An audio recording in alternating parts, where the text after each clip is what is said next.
Welcome to Empathy Stories, where we share powerful tales of resilience, truth, and healing. Today's story reveals the heartbreaking struggle of a young boy, burdened with a dark secret, and the family that fights to uncover the truth. Stay with us for a journey of courage, justice, and hope.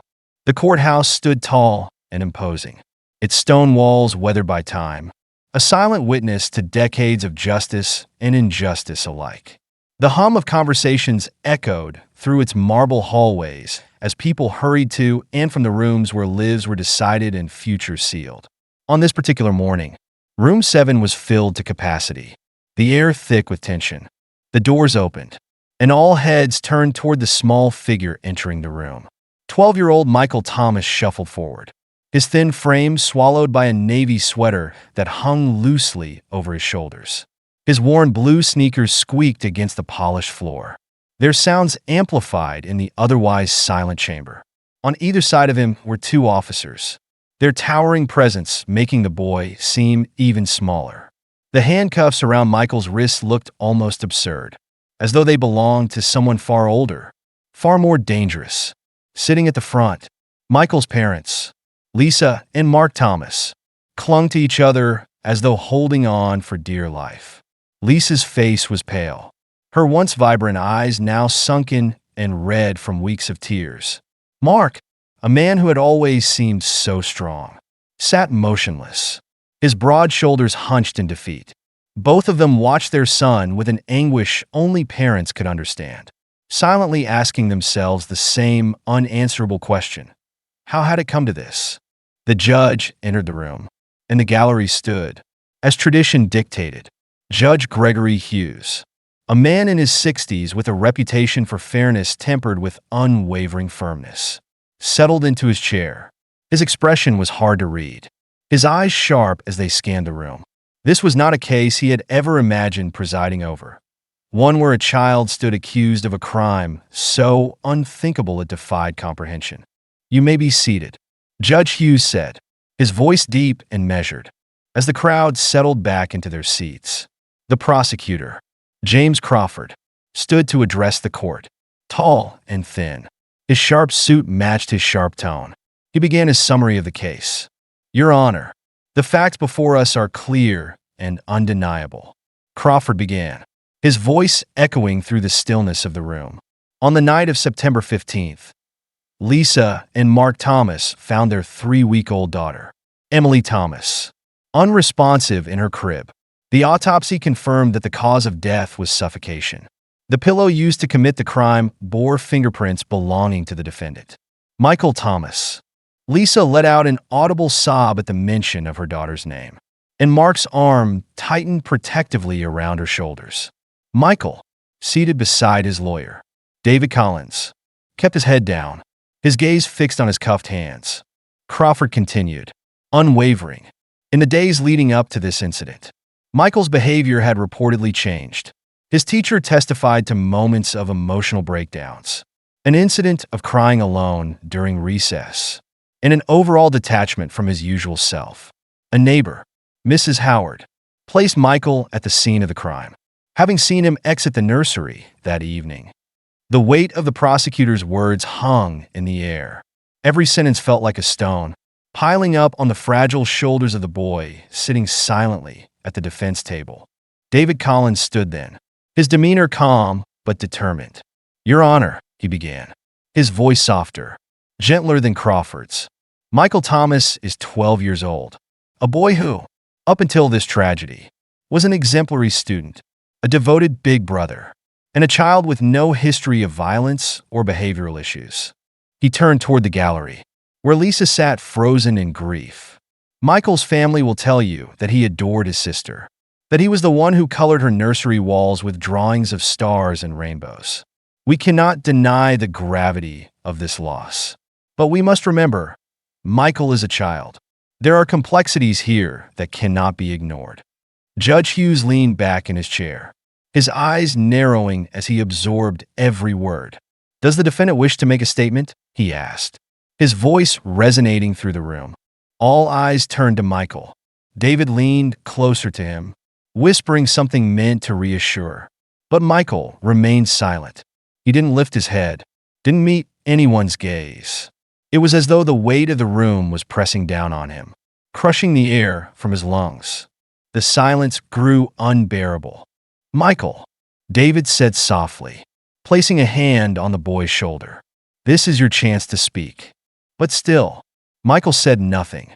In the gallery, Dr. Patricia Reynolds, the forensic psychologist who had evaluated Michael, watched the boy intently. For weeks, she had met with him, asking questions, offering reassurances. But Michael had refused to open up. To her trained eye, the silence spoke volumes. It wasn't defiance, it was fear. Judge Hughes straightened. "Very well," he said gravely. "In light of the evidence presented, the testimonies given, and the psychological evaluations indicating that the defendant understands the nature of his actions, this court finds Michael Thomas guilty of first-degree homicide." A sharp gasp rippled through the room. Lisa collapsed against Mark, her cries uncontrollable. Ms. Monroe, Michael's teacher, stood abruptly, tears streaming down her face. "He's just a child," she cried out, unable to hold back her anguish. "Order in the court," Judge Hughes commanded, his gavel striking like thunder. Michael finally lifted his head, just slightly, his wide eyes scanning the chaos unfolding around him. For a moment, his gaze landed on his uncle, Rob Thomas, who sat quietly in the back of the courtroom. Rob's expression was unreadable, his eyes fixed on Michael with an intensity that sent an almost imperceptible tremor through the boy's small frame. The judge's voice broke through the noise. "Michael Thomas, you are hereby sentenced to 9 years in a juvenile detention center. May justice be served." The gavel fell, sealing the sentence. The officers moved to escort Michael out of the courtroom. He rose slowly, his steps small and hesitant. As he passed his mother, Lisa reached out toward him, her voice breaking. "Michael, my baby, Michael." The officers paused briefly, allowing her a moment to touch his arm, to search his face for some sign, some explanation. But Michael said nothing. Dr. Reynolds watched him go, her gut twisting with unease. There was something missing here, something that didn't fit. As she gathered her notes, her gaze lingered on Rob Thomas, whose eyes followed Michael out of the room. She couldn't shake the feeling that the truth was still buried somewhere, trapped behind the silence of a terrified child. And as the courtroom emptied and the doors closed, the only thing left was the echo of a gavel's fall and the weight of unanswered questions. The gray walls of the juvenile detention center seemed to close in around Michael Thomas. He sat on the edge of a stiff metal cot in his small cell, his arms wrapped tightly around his knees. It had been 2 weeks since the courtroom hearing, and in all that time, he hadn't spoken a single word. His silence was a fortress, an impenetrable wall between him and the world. But behind it, his mind churned restlessly, haunted by shadows he couldn't escape. Michael's days in detention followed a monotonous rhythm: meals eaten alone, therapy sessions with doctors he refused to talk to, and nights where sleep was broken by nightmares that made him wake up trembling. The other boys in the center gave him wide berths. Some whispered about him in passing. "That's the kid who killed his baby sister." Michael didn't care what they said.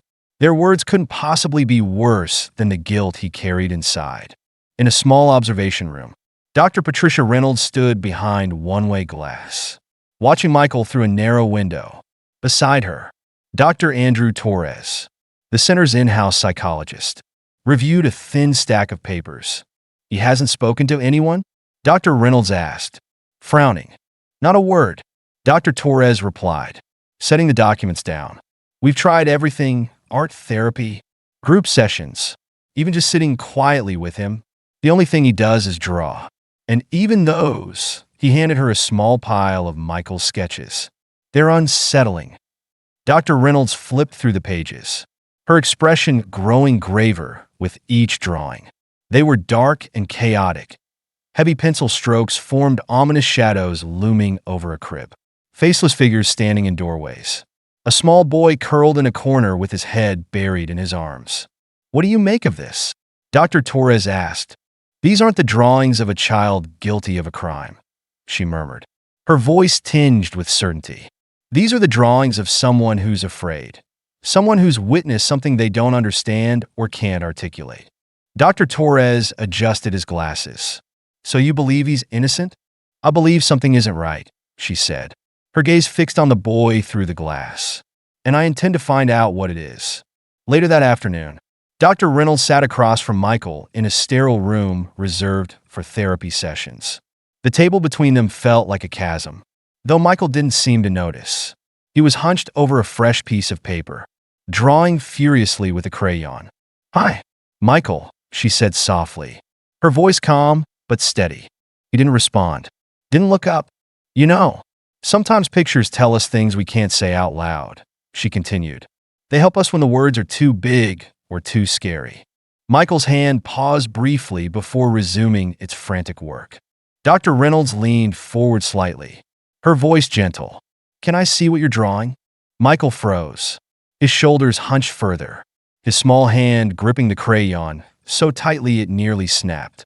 Then, with slow reluctance, he pushed the paper toward her.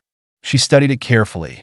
The drawing depicted a shadowy figure bent over a crib, its face a mess of scribbled lines. In the background, a smaller figure stood watching a boy, with wide, frightened eyes. "Who is this?" "Michael," she asked, pointing at the shadow. "Is this you?" He shook his head, a slight, almost imperceptible movement. "Who is it?" Then, Michael's breathing quickened, his chest rising and falling in shallow bursts. "It's okay," Dr. Reynolds said soothingly. "You don't have to say it right now. But when you're ready, I'll be here." For the first time, Michael's eyes flickered up to meet hers. They were wide and wet with unshed tears. He looked like a child standing on the edge of a cliff, too afraid to jump but unable to step back. Later that evening, back at her office, Dr. Reynolds sat at her desk reviewing Michael's file. She combed through pages of witness testimonies and police reports, searching for anything out of place. Her instincts told her there was something buried here, something everyone else had overlooked. When she reached the section on Rob Thomas, Michael's uncle, her pen paused midair. According to the statements, Rob had moved into the Thomas household after Emily was born to help out. He had been there the night of the incident, reportedly asleep in the guest room. Dr. Reynolds frowned. The pieces didn't fit. Her thoughts were interrupted by a sudden knock on her office door. It was David Collins, Michael's defense attorney, looking disheveled but determined. "I need you to come to the center," he said breathlessly. "It's Michael. He's been writing something, but he won't let anyone else see it." When they arrived at the detention center, the staff led them to the observation room. Through the glass, Michael sat at a table, scribbling furiously in a notebook. His small body was tense, his shoulders hunched as though he were trying to shield himself from the world. "What is he writing?" Dr. Reynolds whispered. "No one knows," a nurse replied. "Every time someone tries to look, he pulls the notebook away." Dr. Reynolds made her decision. "I need to go in." She entered the room quietly, taking care not to startle him. Michael didn't look up as she approached, his crayon still racing across the paper. "Michael," she said gently, lowering herself into the chair across from him. "It's just me." The boy hesitated, his hand pausing mid-stroke. "I know you're trying to tell us something," she continued. "Whatever it is, you don't have to carry it alone anymore." Michael's fingers tightened around the crayon, but slowly, painfully, he pushed the notebook toward her. Dr. Reynolds took it carefully, her heart pounding as she flipped it open. Inside, the words, "I'm sorry, Emily. I couldn't stop him," were written over and over again, scrawled in large, jagged letters. Her breath caught in her throat. The truth was beginning to surface. "Michael," she said softly, her voice barely above a whisper. "Who couldn't you stop?" Michael's lips trembled, his eyes filling with tears. He opened his mouth as though to speak, but before the words could come, the door to the observation room burst open. Rob Thomas stood there, flanked by a confused staff member. "What's going on in here?" he demanded, his voice sharp. Michael recoiled instantly, curling into himself as his small body began to shake. "Get him out of here!" Dr. Reynolds shouted, springing to her feet. The staff member quickly ushered Rob away, his protests echoing down the hallway. But the damage was done. Michael had retreated behind his silence again, his terrified eyes locked on the door where his uncle had stood. Dr. Reynolds turned back to the notebook in her hands, her pulse racing. The shadows in Michael's drawings were no longer just fragments of his imagination. They were real, and they had a name. The courtroom was fuller than it had ever been. Sunlight streamed through the tall windows, illuminating the tension hanging in the air like dust motes. Reporters filled the back rows, their pens poised and cameras ready to capture every moment of what had become the most talked-about case in the state. Whispers fluttered through the crowd until Judge Gregory Hughes entered the room and brought silence with a single strike of his gavel. The Thomas family sat in the front row. Lisa clutched a tissue tightly, her hands trembling as she stared at her son. Michael sat at the defense table, small and fragile, but calmer than before, as though the weight he'd been carrying for so long had begun to lift. Dr. Patricia Reynolds sat nearby, her expression focused and resolute. She knew this day would be pivotal, not just for Michael, but for his family and for the truth they were finally ready to face. The bailiff called the room to order. "We are here today for the review hearing in the matter of Michael Thomas," Judge Hughes announced. His stern gaze swept over the room, settling briefly on the boy seated quietly at the table. "I understand the defense has new evidence to present. Proceed." David Collins rose to his feet, nodding toward Dr. Reynolds. "Your Honor, we request that Dr. Patricia Reynolds present her findings to the court." Dr. Reynolds walked purposefully to the witness stand. After taking the oath, she opened a folder, her voice steady but urgent. "Over the past several weeks, I have observed Michael Thomas closely during his sessions at the Juvenile Detention Center. Initially, he exhibited classic signs of what we call selective traumatic silence, where a child remains mute as a defense mechanism following significant emotional trauma. However, through his drawings and recent written statements, a clearer picture has emerged." She held up a series of Michael's drawings, now neatly organized. These are the images Michael created in therapy: shadows over a crib, figures looming in doorways, and a small boy watching helplessly from afar. They indicate not guilt, but fear. Fear of someone who was present in the house the night of Emily's death. Judge Hughes leaned forward, his brow furrowed. "And whom does Michael say he feared?" Dr. Reynolds took a deep breath and turned to face the gallery. "Michael's uncle, Robert Thomas." A gasp rippled through the room. Lisa's head snapped up, and her face turned pale as she turned to look at her brother-in-law, who sat stiffly near the back. "Order in the court," Judge Hughes barked, his gavel cracking against the wood. "Dr. Reynolds, please explain further." "Your Honor," Dr. Reynolds continued. Michael wrote repeatedly in his notebook. "I couldn't stop him." He describes witnessing Robert Thomas entering Emily's room late at night.